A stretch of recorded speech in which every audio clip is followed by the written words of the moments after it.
Alrighty. All right, what's going on, YouTube? Hopefully you have found this video easily. This should be uploaded to my new channel. Basically, long story short, I'm going to release a video about it, but just wanted to keep all of the brands and interests and such separate. And so I wanted to have, fitness can kind of be a middle ground for a lot of things. Everybody eats and most people do some sort of physical activity. And so to have those, on a similar channel isn't the end of the world. But worship pastors and things like that are coming to the channel for the MD stuff or for the music stuff. And people coming from gaming and things like that don't necessarily want to see or care about each other's interests. And so I just decided to create separate YouTubes for each of, to have my fitness one, Iron Mike Fitness, but then also have Iron Mike Gaming and also have Iron Mike Music, where I'll do the MD stuff. I think I want to start getting into just, doing bass covers, tracking bass things, things to that extent, just to have as many resources out there for what I put my time and effort in, which is MD and which is bass. And so anyways, we'll dive into this video here. I want to do a couple things differently on this one. Actually have somewhat of a notes or things that I kind of want to go through and cover. The last one I kind of just rambled and got a lot of great feedback from it. One thing for sure is I need to make sure this mic is louder than it was in the last video. But on top of that, just making sure that there's just somewhat of a flow to things and just things I wanted to cover today. Last Sunday, we honestly didn't have a ton. Nothing really. Honestly, my call-outs were fairly minimal. There are a couple songs that the very first one, we did like a Soon and Very Soon medley, which is very just choir, orchestra, lots of chord changes, lots of stuff, so it honestly was much less of me kind of directing through and just kind of calling out reminders. So, hey, we're about to transition to the new song. Hey, watch the tempo change. Hey, watch slow down, etc. Just kind of being that voice in the back of their mind just to kind of keep them on track. But for the most part, we were all pretty well in our music and kind of watching and tracking through it was 6 or 7 different songs all kind of like mashed up. And so making sure we did that, a couple key changes, etc. So just kind of being that reminder for them. And then we dove into a not mashup, but just a direct flow between. Just realized my headset's not on, which I'll need to be able to hear things. But we dove into essentially, we flowed straight from what the heck is the name of the song? Jesus, We Love You into Promises. And so kind of walking through that, for starters, kind of the role of an MD in general, on top of just being the person that is kind of damage control, but it's also the person that helps with transitions and helps keeping everybody on the same page. So first one I wanted to bring in is that whenever we start here, make sure that works. Let me turn that up a little bit. We start out, I like anytime we transition or come out of something, so we come out of baptism, I like to remind my team of what song we're going into and what key it's in. So we're coming in the key of A for this song. And then I'll bring my mic down a little bit. It picks up the choir pretty well, and so I don't want it to be too loud as we go through here because the choir will start to pick up everybody else's mic. But making sure that as that transition kind of goes through, they know exactly where we are, where we're coming into. Most of the time, yes, we know what key it's in, but Jesus, We Love You is often done in B flat. A lot of these songs we do in a lot of different keys, so just reminding them, hey, we're in key of A, especially with Nashville number system being so prominent now. Sometimes we don't even do chord charts, so we don't do things like that. We'll do number charts, and so if we forget, if we normally do Glorious Day and D, but then we're doing an A, those sorts of reminders are really good just to keep your team on the same page. Sometimes just muscle memory kicks in and you come in on a totally wrong key, and then it's just better safe than sorry just to avoid those sorts of issues.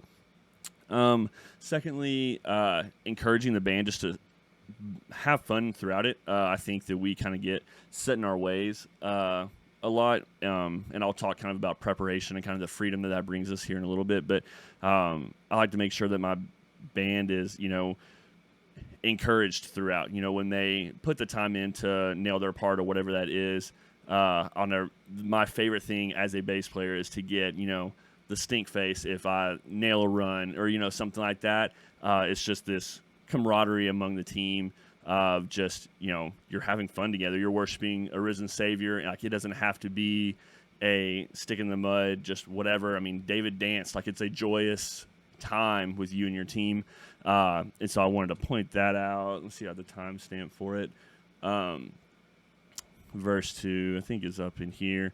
Dynamically, for Jesus We Love You, it's pretty down throughout the whole beginning, so it's not very many MD cues and stuff throughout. I'm have the team kind of swell in here.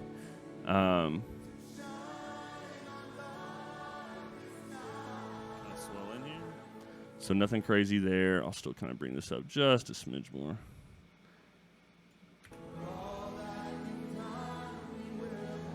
But I swell in here.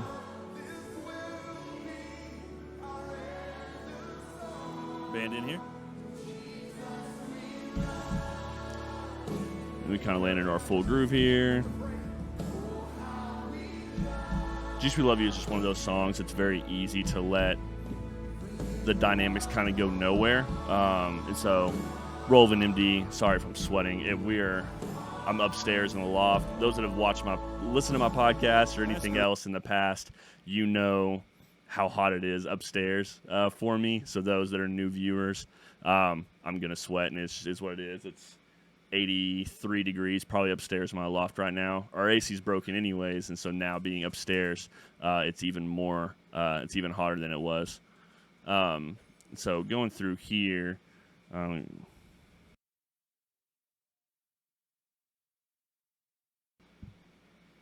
so let's dive in here. This is kind of where we come into a groove for verse 2. And so when we back this up, this is where I was kind of going with the whole encouragement thing. I'll turn my MD mic up a little bit, and you can hear me call out to my drummer. Ethan's phenomenal. And so on this verse 2, one of the drummers in the recording too, when they come in, they've got those ghost notes going on the snare the whole time. And so Ethan hits that. So you can hear the you can hear that subtle because Ethan's coming in with those ghost notes, and it sounds so good.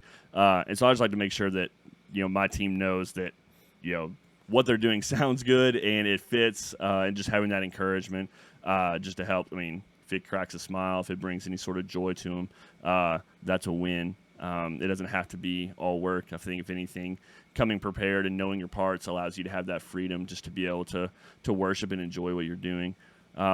So verses are pretty standard there. We lay that groove. We kind of build through. Don't have my little scroll wheel.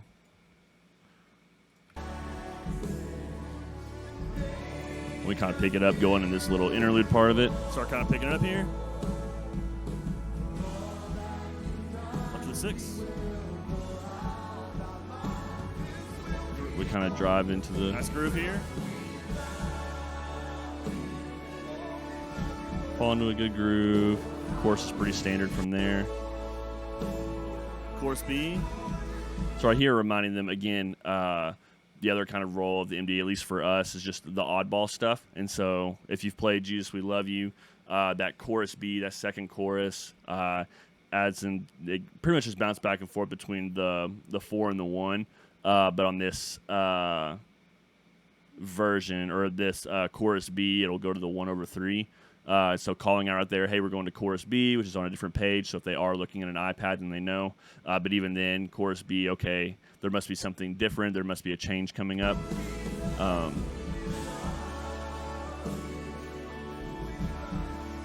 that 4, back to the 1, to the 1/3. So going to that 1/3 there, that just adds a little bit of a difference. And then we're going to the bridge. Get the cymbal hits in here. So we kind of drive through the bridge. We fall out for the beginning part of that bridge, or I guess interlude. We kind of drive through there, and then skip ahead to the bridge. Out on those first 2 times through. Band back in here. Come in on the 2.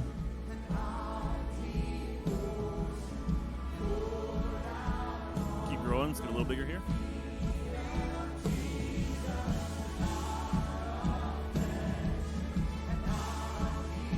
Last time. Calling out kind of those time changes. 4 notes. Da, da, da, da.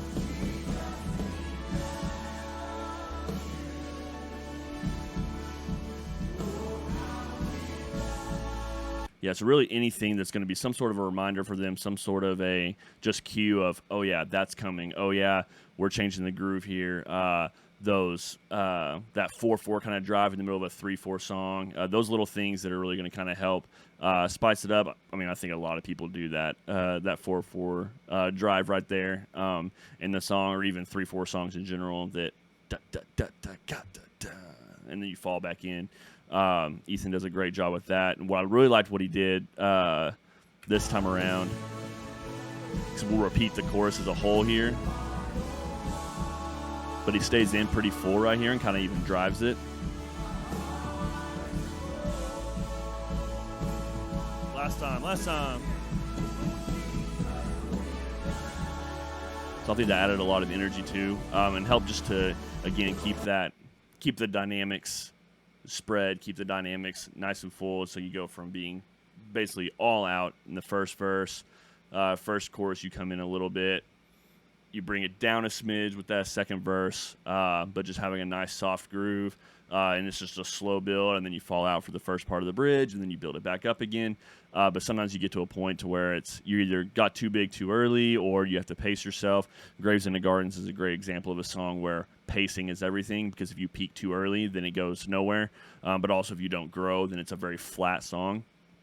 I'm trying to think of one of the other ones we do. I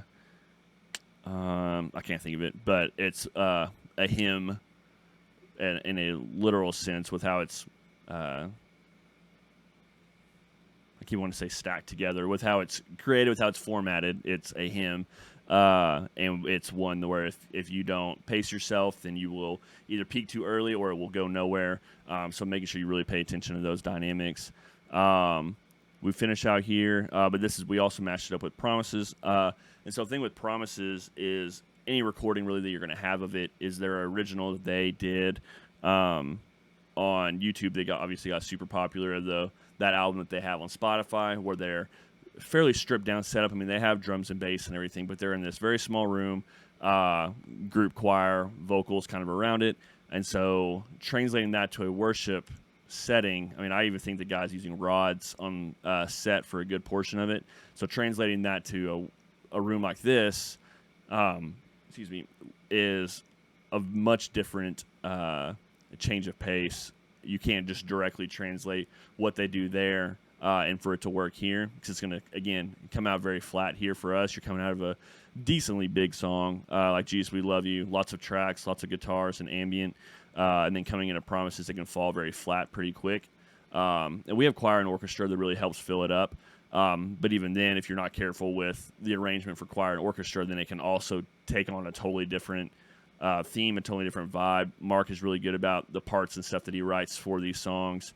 If he's got to make tweaks and stuff to make sure that it fits that modern, contemporary kind of sound, but was still allowing choir and orchestra to thrive and do what they do. So I've always appreciated that. It definitely doesn't, stylistically, he does a pretty good job at keeping everything where it meshes.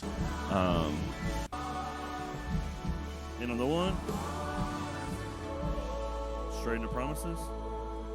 So there's that reminder. The click goes straight into it.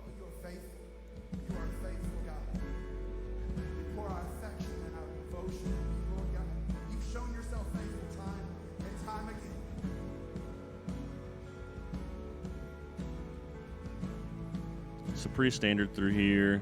We keep this volume pretty much throughout.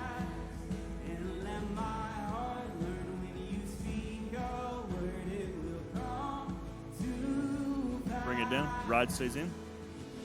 So bring it in, bring it down, ride stays in.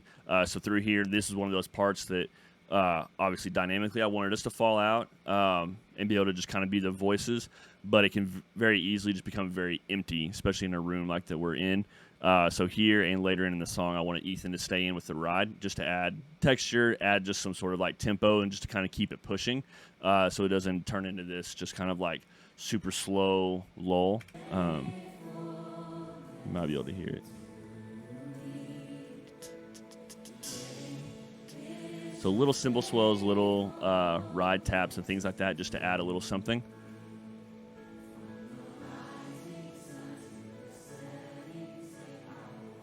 He matches the tempo or the accents and stuff from the piano super well. Band back in here.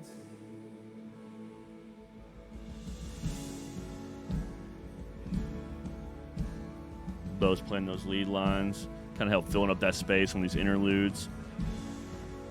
Vocals didn't mimic it exactly, so during these times, really making sure there's some sort of thing happening. So for us, that was Bo playing that lead part through there. I think in the Maverick City version, they're doing the vocal kind of runs, Faithful Through the Ages, kind of doing the ad lib stuff. So we didn't do that there. So Bo played his part throughout that and became kind of the more prominent little flair in those interlude parts, so that it's not super awkward. One thing I think churches are still trying to figure out.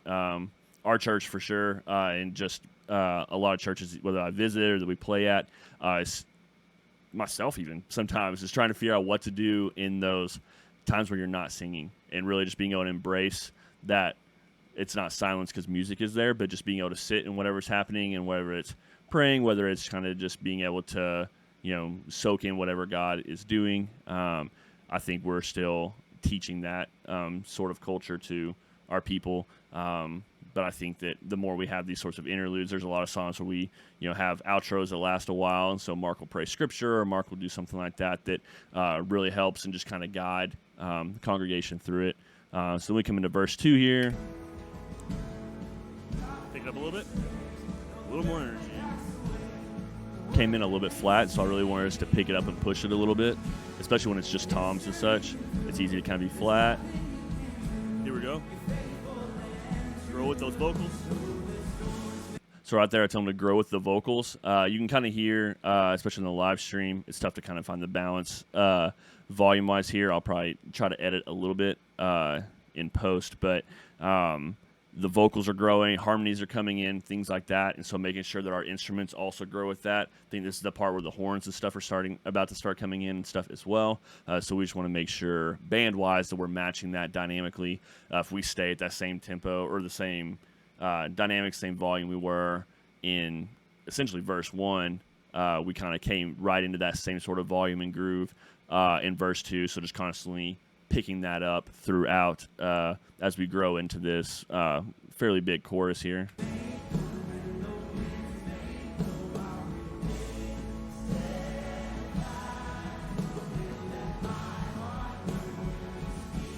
Really pick it up driving here. Full swing.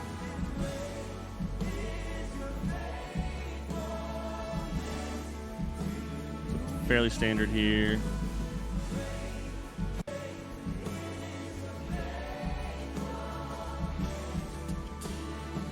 Bring it down, land on the floor. Keep that ride in. So again, keeping that ride in.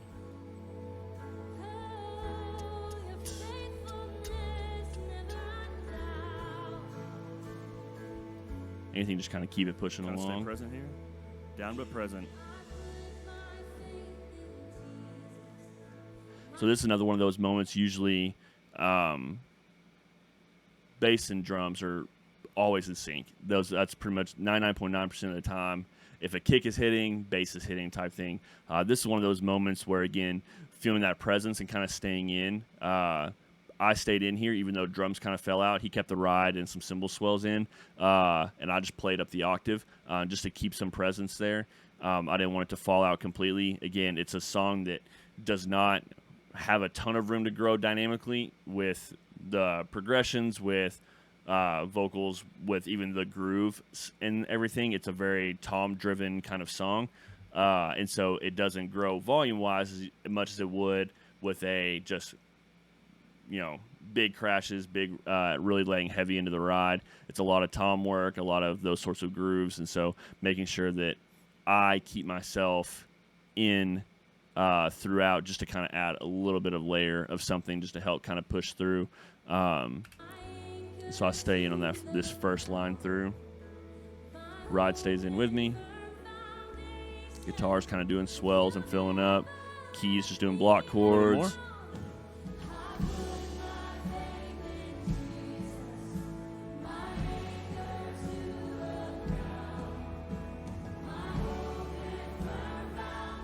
Driving tom group after this.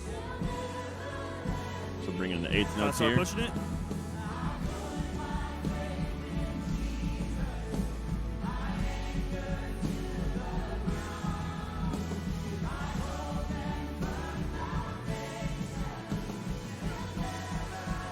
Here we go. We're gonna start driving here.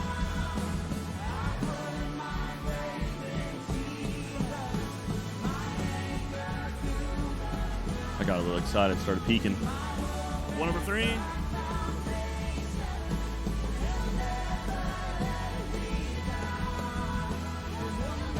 To the 1. Full groove here.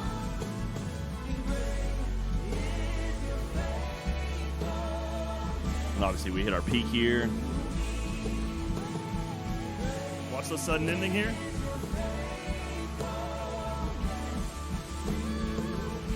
Get off of here.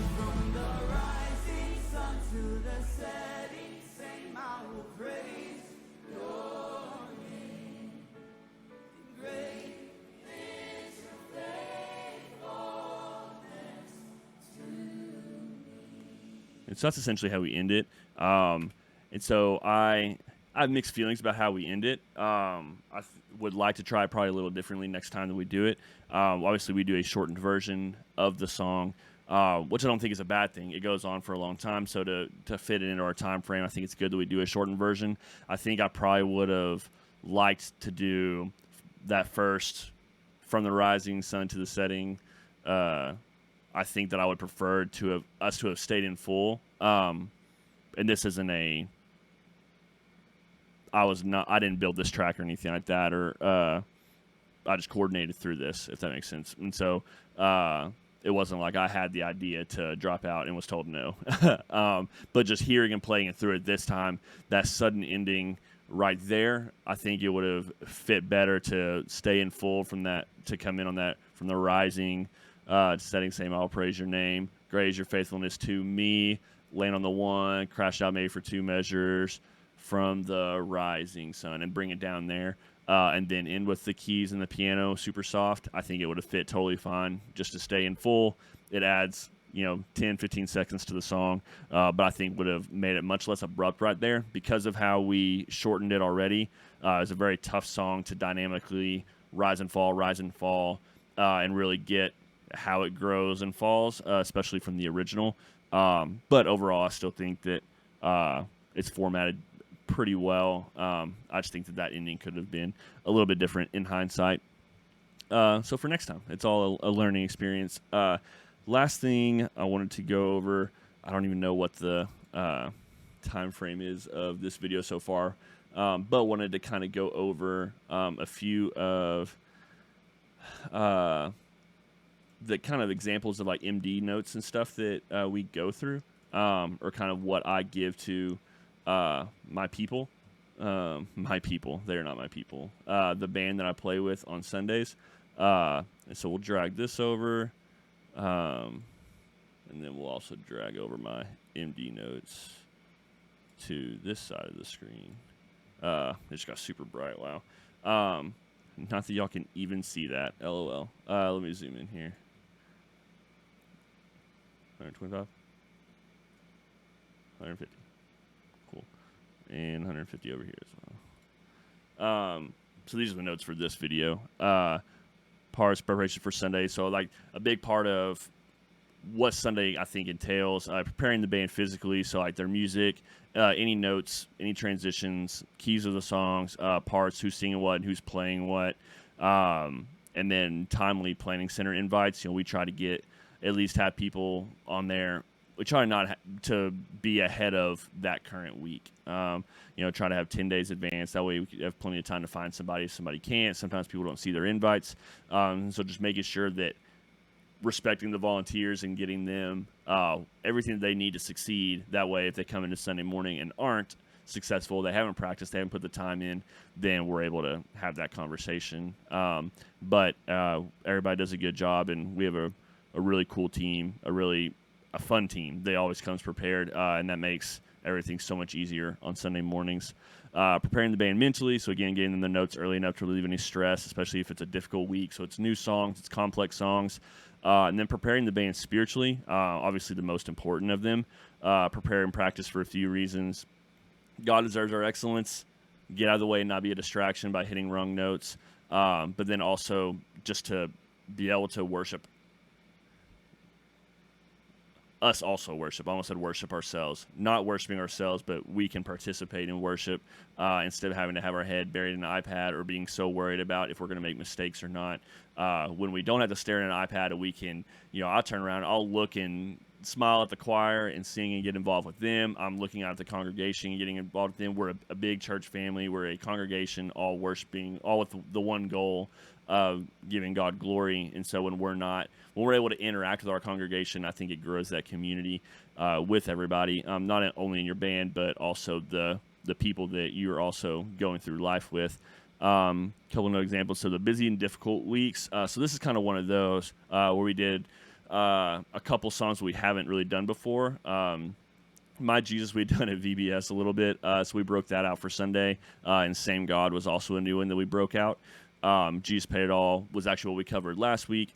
And so this is all on the same Sunday, kind of revamping this one, but these just needing a lot more MD notes. And so we decided to speed up the tempo, so I made sure the band knew that. Beth had the solo here. It's in a weird key, so I made sure they knew that. Really kind of walking through, literally just break by break of what exactly the kind of vibe that I'm wanting for the band. And a lot of this is subject to change. We don't have midweek rehearsals or anything right now, so I send out these MD notes to attempt to point out any big things that are going to jump out at us, kind of limit what could go wrong come Sunday, because that's when we're going to run through things. We'll run through things Sunday morning before actually having our services. And so the goal of these MD notes is just to limit any questions, walk through transitions, things like that. If we're going to have if we have to play during, baptisms, if we have live baptisms, playing underneath, who's going to do that, how we're going to format it. Same God, same thing, kind of going through, making sure I'm showing how we're growing dynamically, when we're going to drop, if we're going to, land on 4 and drop out and come back in, the types of builds we're going to do, making sure a lot of these notes are directed for drums usually. As long as, guitars are listening to the track, then normally the parts and stuff are going to be there. So dynamically, I make sure that the drummer and I are on the same page, since we're going to really control the volume. And then I make sure that on Sunday, I'm reminding him of those sorts of dynamic changes, but then I'm mostly calling out chords and timing, those sorts of things for the rest of the band. And so it's a little bit of both. I had a guy ask a question about that, kind of who the MD is mostly for. I think it's mostly for drums and making sure that we're staying there dynamically, but I do think it's not an even split, but maybe like a 60-40, where that 40 is, making sure that we're pushing volume-wise so that at the big parts that our guitar players have, all their boosts and such on, that we're hitting the chord changes, that we're staying in time, and we're listening to the click. Some of the songs have us, really falling back into the click, so making sure we're not rushing. But yeah, so this is an example of just kind of a busy week. And then an example of a not so busy week was actually the Sunday prior to this one, where essentially it's songs that we know like the back of our hand. Oh, Praise the Name. All we did was kind of speed up the tempo to make it kind of our kickoff song. Jesus Only Jesus, which we've done a million times, and What a Beautiful Name that we've all done a million times. And so I took this time just to make sure that that they didn't look over, just kind of like breeze over the songs and not look at them. Just wanted to encourage our team to come prepared, not just physically, but mentally and spiritually as well, to pray through the service, to pray through the songs that we're leading, and just to be ready to lead our people come Sunday. And yeah, so those are on the Sundays when it's such a lot easier of a set. It's not as much probably musical time, to use that extra time just to make sure that the band is prepared and not kind of just getting in a rhythm or getting in a rut of just like, oh, I come, I play, I leave, and just making sure that they're staying involved and engaged in the church. So that kind of wraps up this episode. I hope this was helpful. These MD notes go out every week, as long as I'm playing. Some weeks if I'm not, I might still write up something, depending on who's going to MD, if anybody. But then I lost my train of thought with that. Who knows what I was saying? But yeah, those MD notes go out every week, and they've helped the team out a lot. And it gives them opportunities to ask questions before Sunday morning. You know, we've got an hour maybe, if that, to really kind of work through songs and work through kinks. And so technology almost always goes wrong. And so the more that we can do on the front end to make sure that we know our parts and that we're prepared and we're ready, then all we have to do is maybe run transitions, you know, answer any questions, things like that. But if there are any curveballs for the set, then they at least have their stuff early enough to be able to take a look at that and ask questions before Sunday. So hope this was helpful. Thanks so much for watching, and we'll see you in the next one.